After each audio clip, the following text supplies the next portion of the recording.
Hi friends, welcome back to my YouTube channel. आज हम सीखेंगे हिंदी की रीडिंग करना। सो गाइस, जिन बच्चों को हिंदी की रीडिंग नहीं आती है वो इस वीडियो से सीख सकते हैं। मैं आपको स्लो रीडिंग कराने की पूरी कोशिश करूँगी ताकि आपको एक एक वर्ड समझ आ सके। तो चलिए स्टार्ट करते हैं। चैप्टर है 22 और इसका नेम है जब मैंने पहली पुस्तक खरीदी। बचपन की बात है, उस समय आर्य समाज का सुधारवादी आंदोलन पूरे जोर पर था।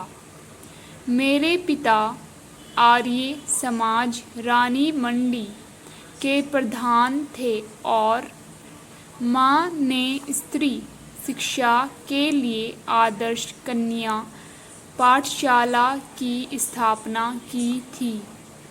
पिता की अच्छी खासी सरकारी नौकरी थी। बर्मा रोड जब बन ही रही थी तब बहुत कमाया था उन्होंने, लेकिन मेरे जन्म के पहले ही गांधी जी के आह्वान पर उन्होंने सरकारी नौकरी छोड़ दी थी। हम लोग बड़े आर्थिक कष्टों से गुजर रहे थे, फिर भी घर में नियमित पत्र पत्रिकाएं आती थी। आर्य मित्र, साप्ताहिक, वेदोदय, सरस्वती गृहिणी और दो बाल पत्रिकाएं खास मेरे लिए बालसखा और चमचम उनमें होती थी। परियों, राजकुमारों, दानवों और सुंदर राजकन्याओं की कहानियाँ और रेखाचित्र मुझे पढ़ने की चाह लग गई। हर समय पढ़ता रहता। खाना खाते समय थाली के पास पत्रिकाएं रख कर पढ़ता। अपनी दोनों पत्रिकाओं के अलावा भी सरस्वती और आर्य मित्र पढ़ने की कोशिश करता। घर में पुस्तकें भी थी, उपनिषद और उनके हिंदी अनुवाद, सत्यार्थ प्रकाश के खंडन मंडन वाले अध्याय पूरी तरह समझ में नहीं आते थे, पर पढ़ने में मज़ा आता था। मेरी प्रिय पुस्तक थी स्वामी दयानंद की एक जीवनी। रोचक शैली में लिखी हुई, अनेक चित्रों से सुसज्जित वे तत्कालीन पाखंडों के विरुद्ध अदम्य साहस दिखाने वाले अद्भुत व्यक्तित्व थे।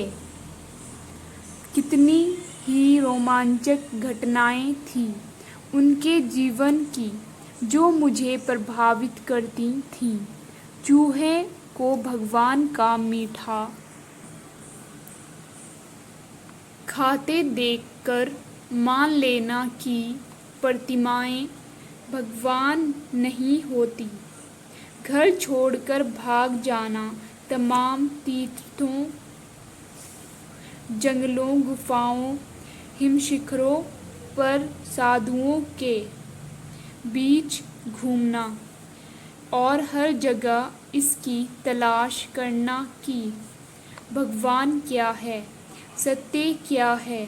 जो भी समाज विरोधी, मनुष्य विरोधी मूल्य हैं, रूढ़ियाँ हैं, उनका खंडन करना और अंत में अपने हत्यारे को क्षमा कर उसे सहारा देना, यह सब मेरे बाल मन को बहुत रोमांचित करता।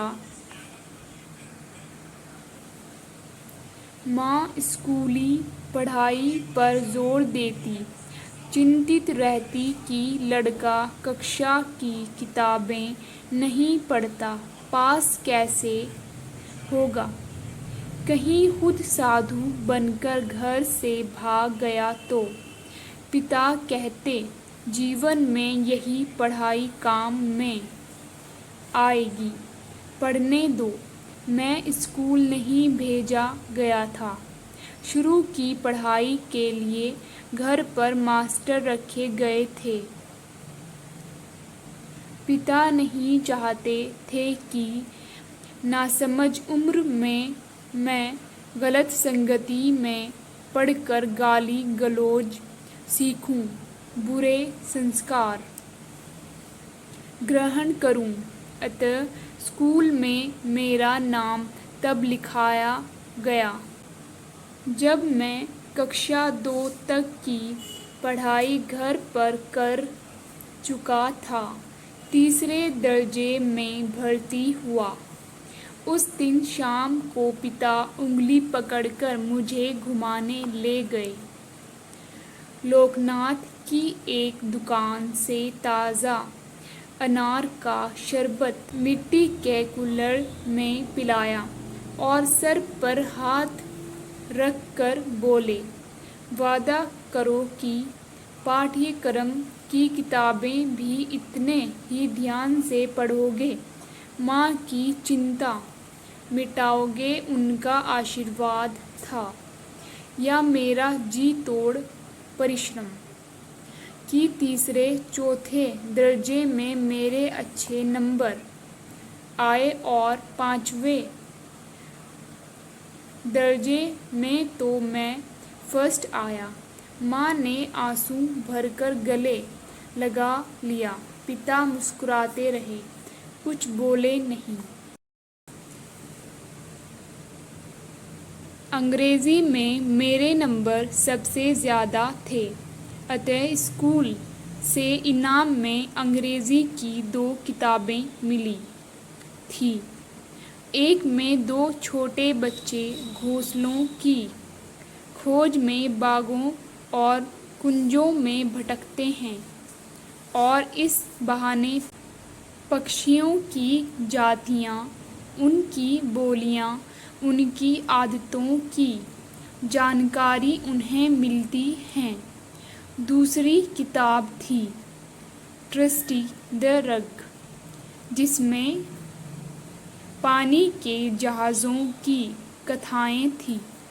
कितने प्रकार के होते हैं, कौन कौन सा माल लादकर लाते हैं, कहाँ ले जाते हैं, नाविकों की ज़िंदगी कैसी होती है,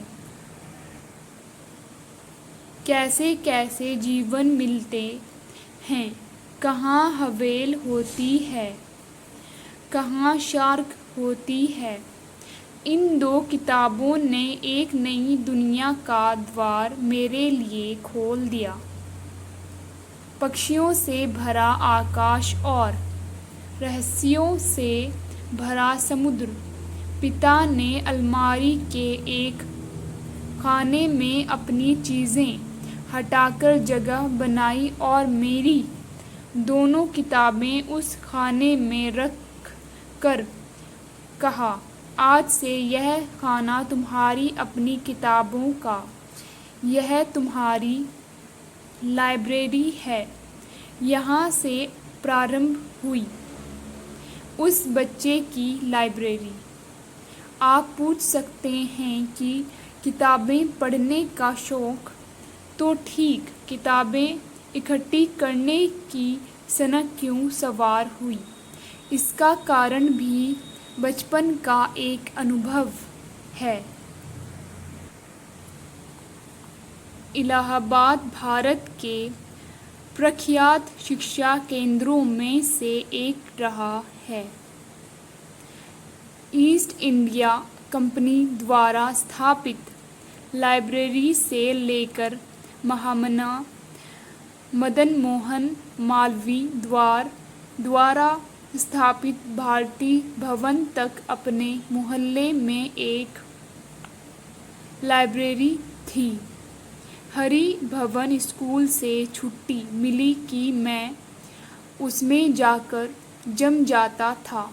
पिता दिवंगत हो चुके थे। लाइब्रेरी का चंदा चुकाने को पैसा नहीं था, अतः वहीं बैठकर किताबें पढ़ता रहता था।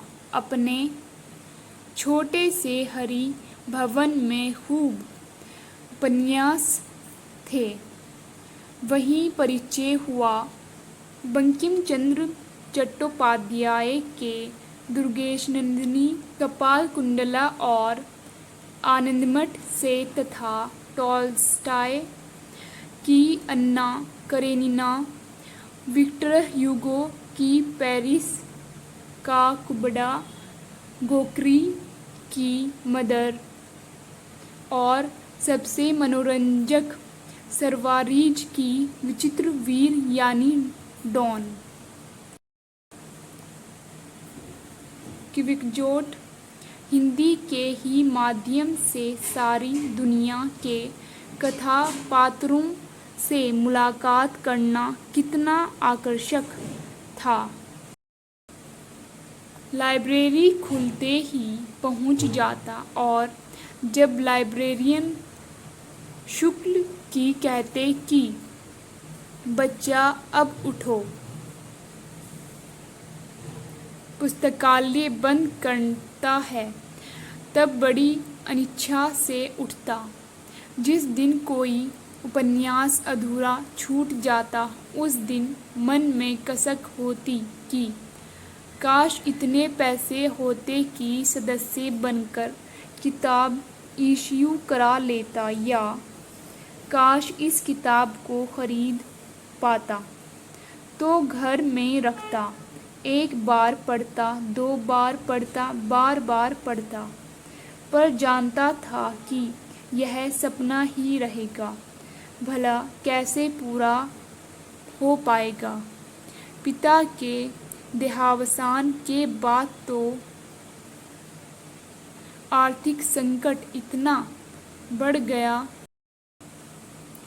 कि पूछिए मत। फिर भी मैंने जीवन की पहली साहित्यिक पुस्तक अपने पैसों से खरीदी, यह आज तक याद है। उस साल मैंने इंटरमीडिएट पास किया था। पुरानी पाठ्य पुस्तकें लेने सेकंड हैंड बुक शॉप पर गया। उस बार जाने कैसी पाठ्य पुस्तकें खरीद कर भी 2 रुपये बच गए थे। सामने के सिनेमाघर में देवदास लगी थी। न्यू थिएटर्स वाला बहुत चर्चा थी उसकी, लेकिन मेरी माँ को सिनेमा देखना बिल्कुल नापसंद था। उसी से बच्चे बिगड़ते हैं। लेकिन उसके गाने सिनेमाघर के बाहर बजते थे।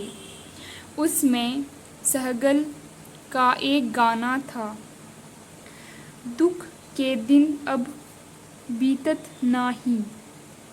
उसे मैं अक्सर गुनगुनाता रहता था। कभी कभी गुनगुनाते हुए आँखों में आंसू भी आ जाते थे, ना जाने क्यों। एक दिन माँ ने सुना, माँ का दिल तो आखिर माँ का दिल है। एक दिन बोली, दुख के दिन बीत जाएंगे, दिल इतना छोटा क्यों करता है, धीरज से काम ले।